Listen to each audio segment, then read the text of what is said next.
Hello dear friends, in this short video lesson we're going to learn how to use scheduled workflow launches, meaning we'll be using the shadow event. Let's create a new workflow in the workflows directory.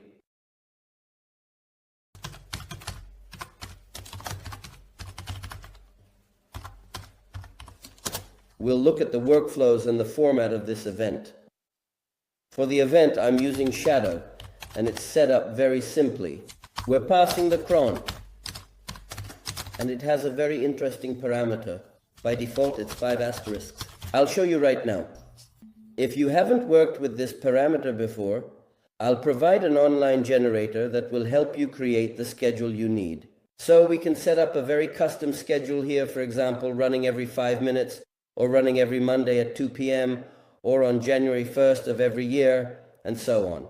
So each asterisk has its own value. The first is minutes, the second is hours, the third is the day, the fourth is the month, and the fifth is which day of the week. Monday, Tuesday, Wednesday, Thursday. I've prepared an online generator that will help you play around and create these timers.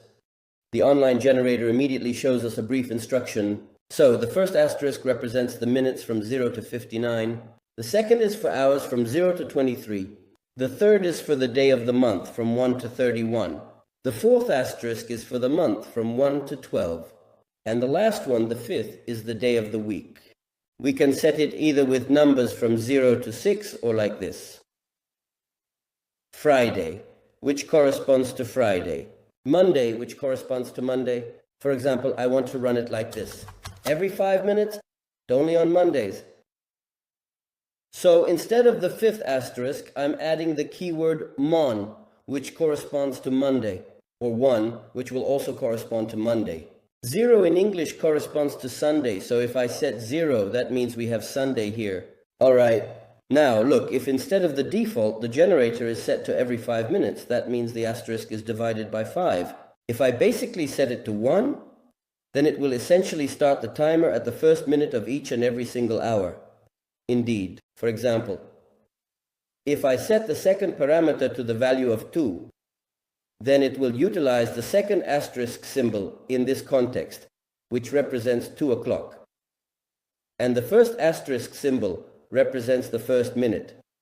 So this timer will be configured to 2:01 a.m. If we require 2 p.m., then we need to add not 2, but instead 14 here. Because here are the hours, you see, like this. And then we get exactly 2 p.m. 1 minute.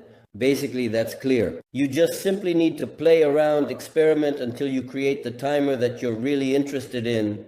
I'm interested in the next timer. I think I'll run this job every 2 minutes. Just to clearly and effectively demonstrate in GitHub Actions that this timer indeed functions very effectively and efficiently. So I'm copying this value and just pasting it here. Also, notice that the editor highlights runs every 2 minutes. You see, it understands this writing for me. You can even experiment and play around here. For example, every 5 minutes. Let me just to be clear, set Monday here on the calendar. He understands here too, you see, runs every 5 minutes only on Monday. Basically, you might not need the online generator if you've previously inserted such instructions and clearly understand what each field is for. So I'm removing the Mando. I want to test this value. Basically, just for 2 more minutes so we don't have to wait, so we don't have to pause the video. Basically, everything is done. The only thing is here. I'll change the name.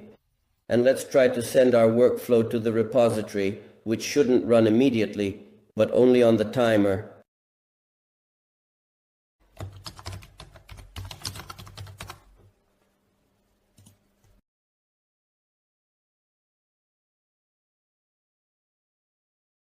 Let's go to the repository.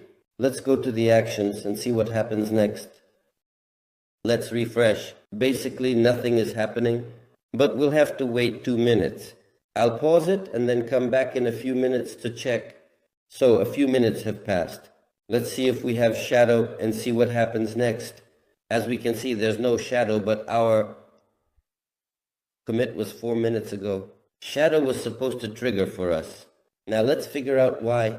Let's get to the bottom of this. And we see that it indicates to me that shadow will run every 2 minutes. As you can see, there's a note in the note below that actions can only run at a minimum interval of every 5 minutes. Therefore, my timer is too short. So, in order to comply, let's adjust the timer to 5 minutes. And now, as expected, it should trigger for us in the process. Let's use a fix. Let's commit and push these changes again. Let's take a look. So, the changes have just started. Let's go into the actions. There's nothing yet, but I'll be back in 5 minutes to check. So enough time has passed. Let's see what's going on. I'm refreshing the action page, and I still don't see the workflow, even though we had a commit with client a whole 14 minutes ago, so something went wrong. In terms of synthesis, guys, everything is correct. We've done everything right. In the GitHub Actions documentation, there's a note that if shadow coincides with a moment of high server load, GitHub has the right to simply postpone it. And usually, many developers set shadow to run at, for example, 1 p.m. If our shadow also coincides with that time when the load is high, then GitHub just postpones it. There's a foundation in the documentation. There's a chance that our shadow isn't running right now for this reason, but we'll leave it at that. The lesson is over and we won't keep waiting and refreshing this tab endlessly. We have other lessons ahead, and in these other lessons we will definitely see this shadow. And one more thing, if you're going to play around and set up this schedule, don't forget to turn it off at the end.